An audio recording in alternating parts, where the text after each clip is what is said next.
সোনারগাঁই ডোবা থেকে সাইমা নামে এক যুবতীর বস্তাবন্ধী মরদেহ উদ্ধার। নারায়ণগঞ্জ প্রতিনিধি।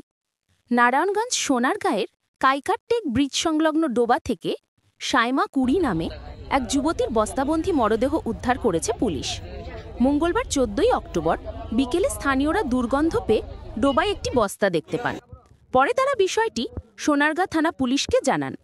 খবর পেয়ে সোনারগাঁ থানা পুলিশ ঘটনাস্থলে পৌঁছে বস্তাবন্ধী লাশটি উদ্ধার করে। খোলার পর দেখতে পান একটি যুবতীর মরদেহ। তবে ধারণা করা হচ্ছে অজ্ঞাত দুর্বৃত্তরা হত্যা করে লাশ গোপন করার উদ্দেশ্যে বস্তায় ভরে ডোবায় ফেলে যায়। নিহত যুবতীর নাম সাইমা। তিনি স্থানীয় কলাপাতা বার্গার নামে একটি রেস্টুরেন্টে চাকরি করতেন। সাইমার খালার দেয়া তথ্য অনুযায়ী নিহত সাইমা আক্তার মিম পাবনা জেলা সুজানগর থানার দয়ালনগর গ্রামের সাইফুল ইসলামের মেয়ে। স্থানীয়রা জানান এলাকায় দুর্গন্ধ ছড়াচ্ছিল। পরে কয়েকজন মিলে ডোবার পাশে গিয়ে বস্তাটি দেখতে পেয়ে পুলিশে খবর দেয়। এ বিষয়ে সোনারগাঁ থানার ভারপ্রাপ্ত কর্মকর্তা ওসি রাশিদুল হাসান খান বলেন, প্রাথমিকভাবে ধারণা করা হচ্ছে এটি একটি হত্যাকাণ্ড।